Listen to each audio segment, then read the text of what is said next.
Hello friends, tin here. Episode की starting में हमें जी को दिखाया जाता है जो एम्प्रर के पास आती है एंड कहती है, एम्प्रर, आर्मी फाइट के लिए रेडी है, बस आपके ऑर्डर का इंतज़ार कर रही है। तो एम्प्रर कहता है, ठीक है, आर्मी को आगे बढ़ने का ऑर्डर दो। जी तुरंत आर्मी को आगे बढ़ने का ऑर्डर देती है। एम्प्रर का ऑर्डर मिलते ही आर्मी आगे बढ़ने लगती है। अब सीन शिफ्ट हो जाता है एंड हमें वैंगन के नाइन्थ अंकल एंड लाइब्रेरी के एम्प्रर को दिखाया जाता है जो उनके फादर के पास आए हुए थे। गाइज, लाइब्रेरी भी एक क्लैन है जो काफ़ी ज़्यादा पावरफुल है। अब जैसे ये दोनों इनके फादर को टेंथ अंकल की डेथ के बारे में बताते हैं एंड जैसे ही बताते हैं वो कैसे मरे हैं, तो इन्हें मतलब इनके फादर को बहुत ज़्यादा गुस्सा आ जाता है। वो कहते हैं, नाइन्थ सन, ये तुम्हारी वजह से हुआ है एंड इसकी पनिशमेंट तुम्हें मिलकर ही रहेगी। ये सुनकर ninth uncle and library emperor डर जाते हैं बिकॉज इनके फादर बहुत ज़्यादा स्ट्रिक्ट थे एंड इनके फादर के लिए किसी को मारना कोई बड़ी बात नहीं थी।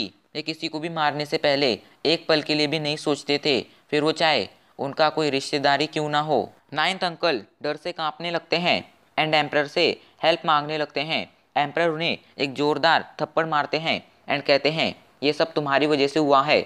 वो नाइन्थ अंकल को डांटने लगते हैं, लेकिन तभी वो नाइन्थ अंकल को वहाँ से भाग जाने का इशारा करते हैं।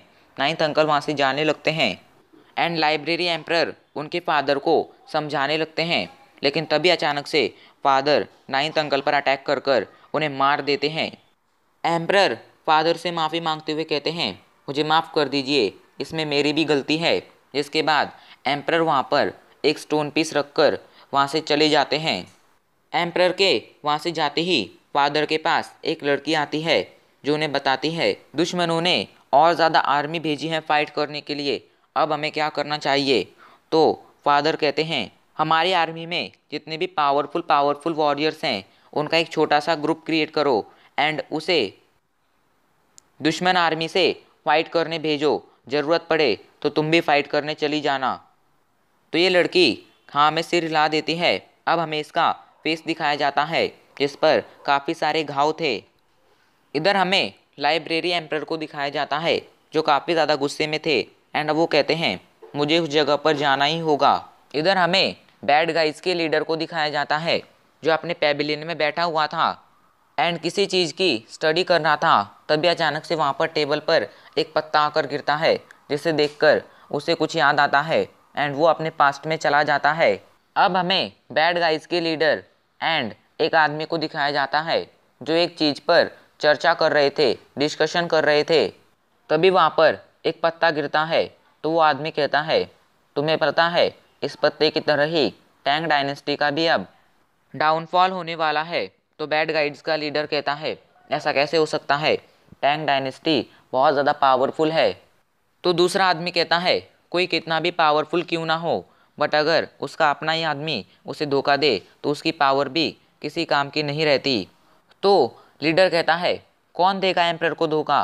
तो वो आदमी कहता है, ये मैं तुम्हें अभी नहीं बता सकता हूँ बिकॉज ये सब होना ज़रूरी है।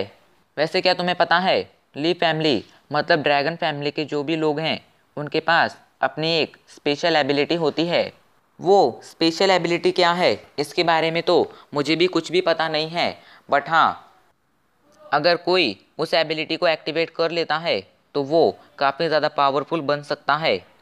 लीडर कहता है, चाहे कुछ भी हो बट हमें एम्प्रर को बताना ही होगा कि उनका कोई अपना उन्हें धोखा देने वाला है।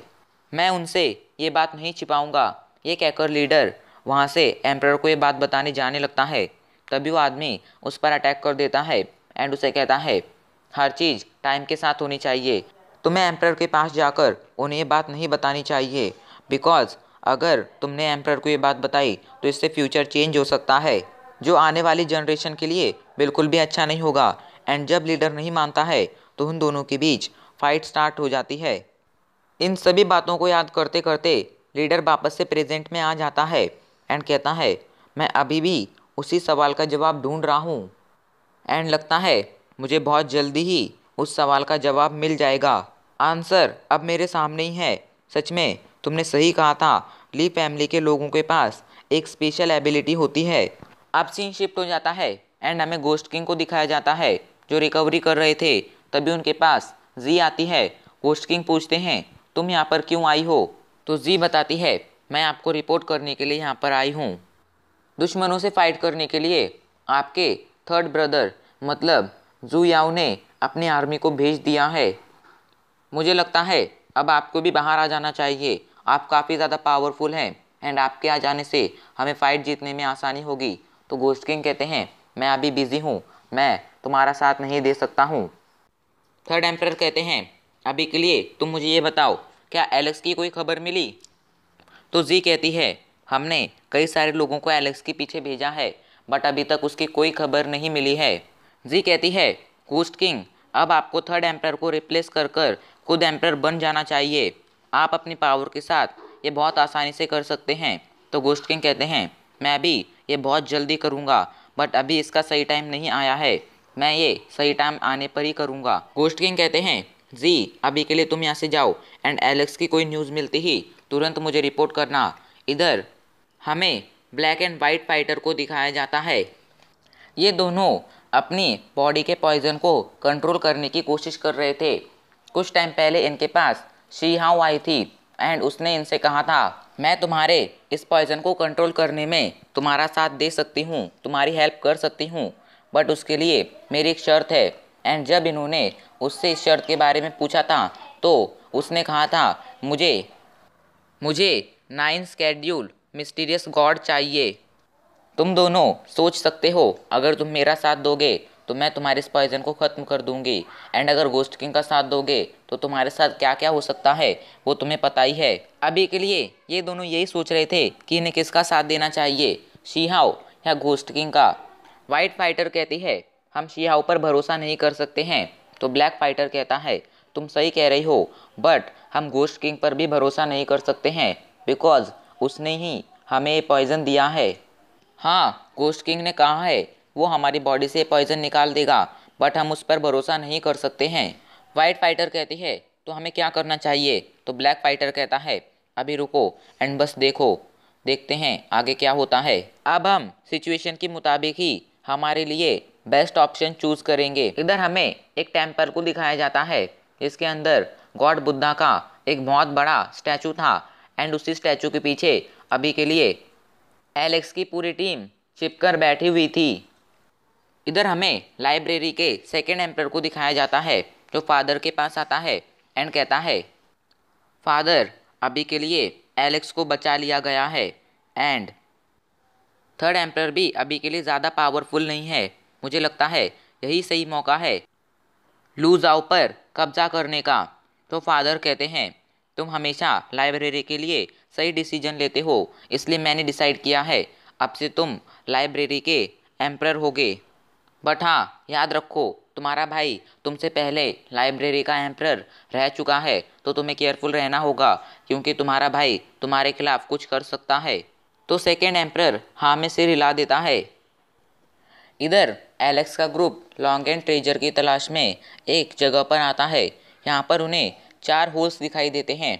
मिस्टर डिटेक्टिव कहते हैं इन चारों होल्स में से किसी एक में लॉन्ग एंड ट्रेजर के सीक्रेट को होना चाहिए। मिस्टर डिटेक्टिव की बात मानकर सभी इन होल्स के अंदर एंटर करते हैं। इधर हमें बैड गाइज के लीडर को दिखाया जाता है जो एक डिवाइस को देख रहा था एंड उस डिवाइस में उसे ऐसा कुछ शॉकिंग दिखाई देता है जिसे देखकर वो बुरी तरह से टूट जाता है एंड गुस्से में कहता है ये कैसे हो सकता है, ऐसा नहीं होना चाहिए। ये कहकर वो उस डिवाइस को ही तोड़ देता है एंड कहता है एलेक्स मुझे उम्मीद है तुम कुछ गलत नहीं करोगे।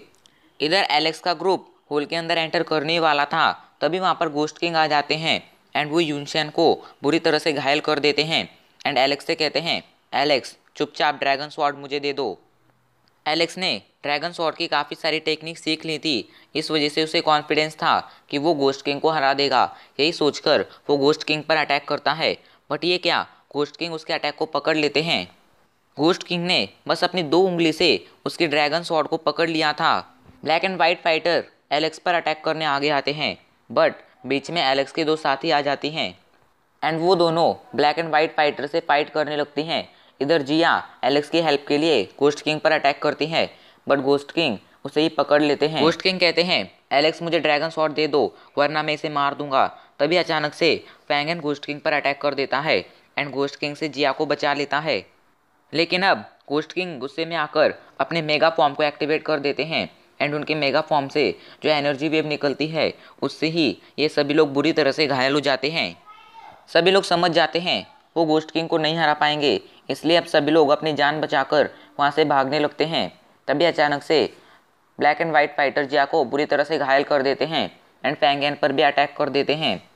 फैंगन भी बुरी तरह से घायल हो जाता है। वो दोनों फैंगन को मारने ही वाले थे, तभी अचानक से वहाँ पर 12th अंकल आ जाते हैं एंड वो अपने एरो से ब्लैक फाइटर की चेस्ट पर अटैक कर देते हैं, जिससे ब्लैक फाइटर पूरी तरह से घायल हो जाता है एंड खून की उल्टियाँ करने लगता है एंड कुछ ही देर में ब्लैक फाइटर मर जाता है, जिससे वाइट फाइटर अब बहुत ज़्यादा गुस्से में आ जाती है। वो 12th अंकल को मारने के लिए आगे बढ़ने लगती है। 12th अंकल उस पर अपने एरो से अटैक करते हैं, उसे बुरी तरह से घायल कर देते हैं, बट आखिर में वाइट फाइटर उनके एरो से उन्हें मार देती है। 12th अंकल मर जाते हैं। इधर घोस्ट किंग अब गुस्से में आकर एलेक्स को मारने वाले थे, तभी बीच में एलेक्स की वो दोनों साथी आ जाती हैं एंड वो एलेक्स को वहाँ से भागने लगती हैं। एलेक्स, यूनशैन एंड फैंगन जिया को लेकर ब्रिज की दूसरी साइड चले जाते हैं, जिसके बाद एलेक्स के वो दोनों साथी ब्रिज को ही तोड़ देती हैं। इससे अब घोस्ट किंग बहुत ज़्यादा गुस्से में आकर अपने ऑरा हैंड से उन दोनों को उसी खाई में फेंक देते हैं। ये सब जब हो रहा था तब मिस्टर डिटेक्टिव ड्रैगन स्वॉर्ड को लेकर वहाँ मौजूद किसी एक हॉल में एंटर कर चुके थे। अब घोस्ट किंग भी एक हॉल में एंटर कर जाते हैं। इधर हमें यूनशैन, एलेक्स, फैंगन को दिखाया जाता है जो उस जगह से दूर आ जाते हैं एंड एक जगह पर रुकते हैं। अब एलेक्स वहाँ से जाने लगता है एंड कहता है कोई भी मुझे फॉलो मत करना, जो भी मुझे फॉलो करता है उसका एंड बहुत बुरा होता है एंड मैं नहीं चाहता मेरी वजह से किसी और की जान जाए।